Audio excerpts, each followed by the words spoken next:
Hello friends, welcome back to my channel. आज फिर हम आपके लिए एक नई कहानी लेकर आए हैं। चोर क्यों रोया। अयोध्या नगरी में वीर केतु नाम का राजा राज करता था। उसके राज्य में रतन दत्त नाम का एक साहूकार था, जिसके रतनवती नाम की एक लड़की थी। वह सुंदर थी। वह पुरुष के भेष में रहा करती थी और किसी से ब्याह नहीं करना चाहती थी। उसका पिता बड़ा दुखी था।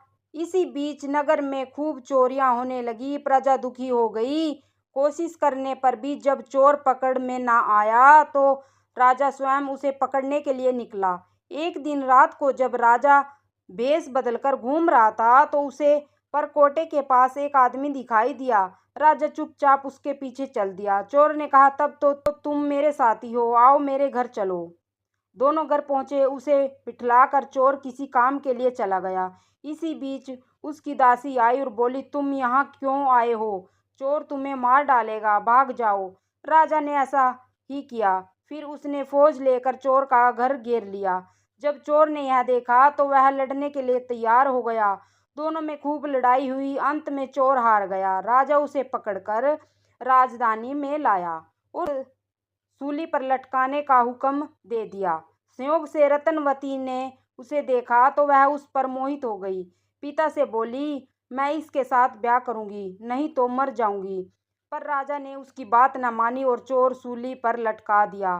सूली पर लटकने से पहले चोर पहले तो बहुत रोया, फिर खूब हंसा।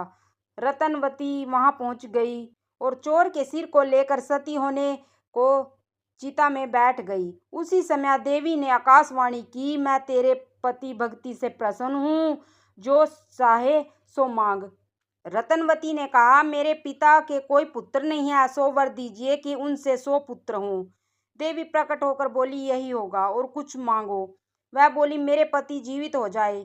देवी ने उसे जीवित कर दिया। दोनों का विवाह हो गया। राजा को जब यह मालूम हुआ तो उन्होंने चोर को अपना सेनापति बना लिया। इतनी कहानी सुनकर बेताल ने पूछा, हे राजन, यह बताओ कि सूली पर लटकने से पहले चोर क्यों तो जोर जोर से रोया और फिर क्यों हंसते हंसते मर गया? राजा ने कहा, रोया तो इसलिए कि वह राजा रतन दत्त का कुछ भी भला ना कर सका। हंसा इसलिए कि रतनवती बड़े बड़े राजाओं और धनिकों को छोड़कर उस पर मुग्ध होकर मरने को तैयार हो गई। स्त्री के मन की गति को कोई नहीं समझ सकता। इतना सुनकर बेताल अब गायब हो गया और पेड़ पर जा लटका।